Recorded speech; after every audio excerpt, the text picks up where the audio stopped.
कर्जदार हूँ मैं। आज मेनका कुछ थकी थकी सी लग रही थी।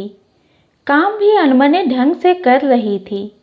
ये सब पति मनोज गौर कर रहे थे और ऑफिस जाते हुए पूछा भी था, क्या हुआ मेनका, तबीयत तो ठीक है, काफ़ी थकी सी लग रही हो। मेनका ने बिना कुछ बोले एक फीकी मुस्कान के साथ हाँ में सिर हिला दिया। मनोज ने भी एक स्माइल दिया और ऑफिस चला गया। मेनका भी घर के काम में व्यस्त हो गई। सारा काम निपटाकर सोचा थोड़ा आराम कर लूं। लेटते ही मेनका को नींद आ गई। शाम के 7 बज चुके थे। मनोज के आने का वक्त हो गया था। ऐसा पहली बार हुआ था कि मेनका इतनी देर तक सोई हो। तभी डोरबेल बजी और दरवाज़ा रेखा ने खोला। अरे बेटा आप, मम्मा कहाँ है? मम्मा सो रही है, रेखा ने जवाब दिया। रेखा मेनका और मनोज की एकलौती बेटी थी। दोनों ही जान छिड़कते थे। मेनका अभी तक सो रही है, ऐसा बड़बड़ाते हुए मनोज सीधा अपने कमरे में गया। मेनका को सोता हुआ देख चिंता की लकीरें मनोज के माथे पर उभर आई। क्या हुआ मेनका? पूछते हुए पास जाकर देखा तो मेनका बुखार से तप रही थी। अरे मेनका, तुम्हें तो बुखार है, तुमने मुझे बताया क्यों नहीं? मनोज ने तुरंत डॉक्टर को फ़ोन किया।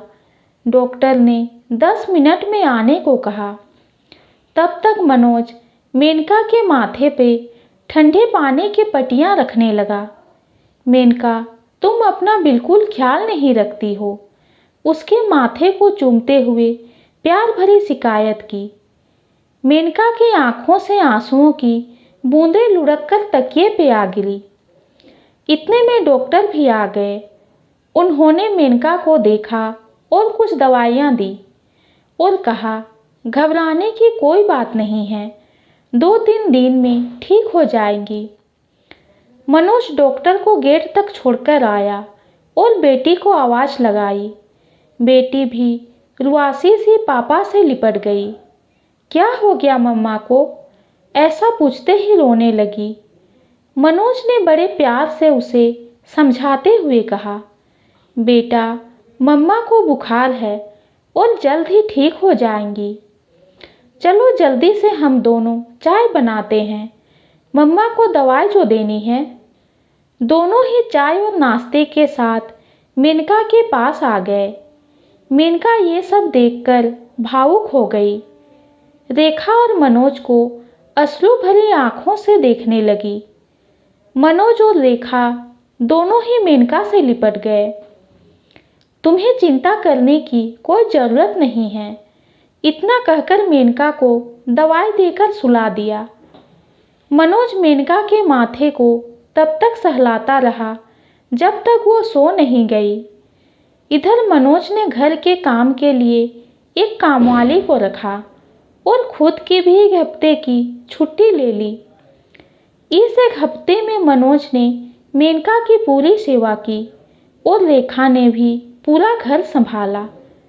अब मेनका लगभग पूरी तरह ठीक हो चुकी थी और मेनका के कहने पर ही मनोज ने कामवाली को पैसे देकर कल से न आने को कहा। तभी रेखा ने कहा, और मेरी पगार?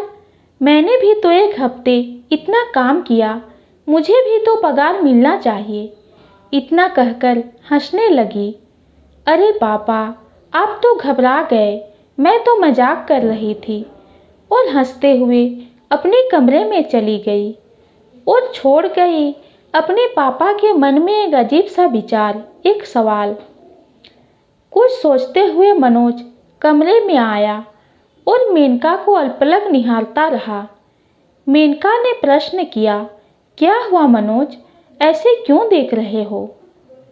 मनोज मेनका के हाथों को अपने हाथ में लेकर कहा, मेनका, तुम इस घर की नींव हो। आज जब कामवाली ने 1 हफ्ते काम किया तो पगार लेकर गई, और मजाक में ही सही रेखा ने भी कहा मुझे भी पगार चाहिए। और तुम जो 15 साल से मेरा घर संभाल रही हो, हम सबकी सेवा कर रही हो। कभी कोई तकलीफ हुई तो ऊब तक नहीं किया, कभी कुछ नहीं मांगा, कभी कोई शिकायत नहीं की। तो इस हिसाब से तुम्हारा मुझ पर बहुत सारा कर्ज है। मैं कर्जदार हूँ तुम्हारा, कैसे चुकाऊंगा मैं ये कर्ज। दोनों की आंखें आंसुओं से भरी हुई थी। दोनों एक दूसरे को निहारे जा रहे थे। मेनका इतना ही कह पाई, बस एक मुस्कान से, और मनोज की बाहों में समा गई।